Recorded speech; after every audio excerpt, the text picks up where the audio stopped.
মানে কুশলদৰীয়ে কালি মোক হত্যা কৰিম বুলি কৈছে। হত্যা কৰিম বুলি কয় নেকি বাৰু কওক? ইলেকশ্যনৰ পাছততো তেওঁ বন্দুকটোকে দেখাই দিব।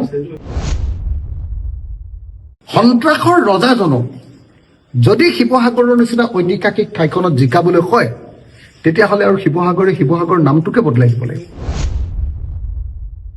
কুশলদৰীয়ে কৈছে যে আপুনি যদি তেওঁক ব্যক্তিগতভাৱে আক্ৰমণ কৰি থাকে তেতিয়াহ'লে আপুনি শিৱসাগৰ নিৰ্বাচনৰ প্ৰচাৰ চলাব নোৱাৰিব বুলি কৈছে।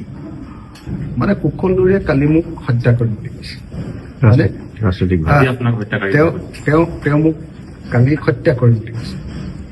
কোনোবা কেণ্ডিডেটক যেনেকুৱা ধৰণৰ হত্যাকাণ্ড নহওক লাগিলে হত্যা কৰিম বুলি কয় নেকি বাৰু কওক? কোন মানুহৰ মুখত হত্যা কৰিম শব্দটো ওলাই? যি মানুহ হত্যাকাৰী। আৰু এজন হত্যাকাৰীক কোনোবাই নিজৰ বিধায়ক কৰি মৰিলেহে হ'ব। কাইলৈচোন কাম বিচাৰি গ'লে মানুহ গুলিয়ে খাই আহিব লাগিব।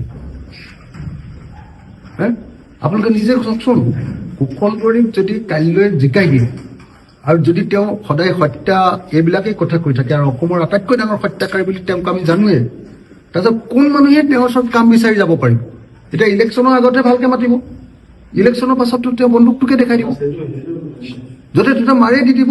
দৰ্জাখন বোলে মাৰি লৈ তেওঁৰ সমৰ্থকবিলাক হেৰিবিলাকক ইলেকশ্যন হোৱাৰ পাছত বোলে তেওঁ ৰুমৰ দৰ্জাখন মাৰি লৈ তেওঁৰ লগত লাগি থকা মানুহবিলাককে ৰাম পিটন দিয়ে বোলে। সেই মানুহটোক কোনোবা MLA জিকাব নেকি শিৱসাগৰত কওক? শিৱসাগৰ হ'ল অসমৰ আটাইতকৈ ঐতিহাসিক ঠাই, আটাইতকৈ সুশিক্ষিত মানুহৰ ঠাই, আটাইতকৈ অসমীয়া জাতিৰ অসমীয়া সত্তা থকা মানুহবিলাকৰ ঠাই। তাত কুশলদৰীৰ নিচিনা হত্যাকাৰী এজনক কোনে ইলেকশ্যনত জিকাব? আপোনালোকে নিজে কল্পনাটো কৰকচোন। আপোনালোকে মোক যে সুধিছে আপোনালোকে মই জিকিম না হাৰিম, আৰু যিজন মানুহে মুখত অনবৰতে হত্যা বুলি কৈ থাকে, অখিল গগৈক মই হত্যা কৰিম এনেকে কয়, তাৰপিছতে লাহেকে কয় ৰাজনৈতিক হত্যা। তেওঁৰ মুখত যেতিয়া হত্যাকাণ্ডৰ কথা শুনে তেতিয়া সকলো মানুহে ভয় খাবই। কুশলদৰীৰ দিনত যেতিয়া তেওঁ গুপ্তঘাতক আছিলে, যেতিয়া তেওঁ মানুহ হত্যা কৰি ফুৰিছিলে, শিৱসাগৰ বা আমাৰ উজনি অসমৰ জীয়ৰী গাভৰু বোৱাৰী কোন মানুহ শান্তিত থাকিবলৈ পাইছিল আপোনালোকে নিজে জানে। কুশলদৰীৰ জিপচিখন ৰাস্তাত নামিলে মানে গোটেই অঞ্চলটোত সন্ত্ৰাস হৈ যায় নে নাই? লাইট চাইট নুমুৱাই দিয়ে নে নিদিয়ে মানুহে?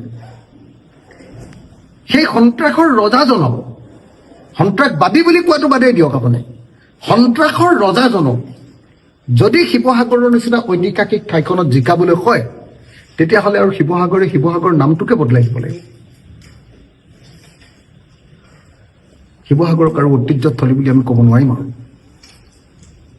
গতিকে আপোনালোকক মই ভাবোঁ, আপোনালোকে মোক এনেকুৱা ধৰণৰ প্ৰশ্ন নুসুধাই ভাল।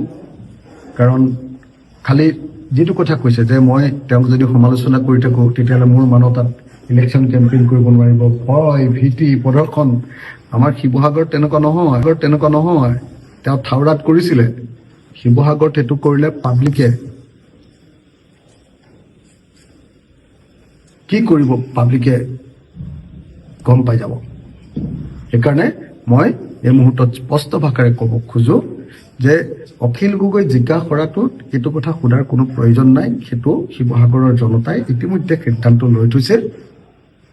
কোনো হত্যাকাৰী শিৱসাগৰৰ মানুহে প্ৰতিনিধি নাপাতে।